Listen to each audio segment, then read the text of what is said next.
সাথে বাঁচতে দাও, আমাদের পশু পাখিগুলোকে আপনাদের সাথে বাঁচতে দাও। আল্লাহ সারা দুনিয়ার উপরে তুমি রহম করো, সারা দুনিয়ার উপরে তুমি দয়া করো। আল্লাহ তোমার হাবিবের উসিলা করে আল্লাহ তুমি আমাদের দোয়া কবুল করে নাও। আল্লাহ তুমি রহমতের বারিশ নাযিল করো।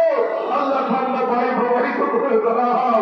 আয় আল্লাহ, আয় আল্লাহ, কত মানুষ এখানে আছে আল্লাহ, আজ এই গাজী আলেম ওলামা তাহাজ্জুদ গুজার বান্দারা এখানে আছে, তার হাতে উসিলা করে দোয়া কবুল করবা, তুমি ভালো জানো।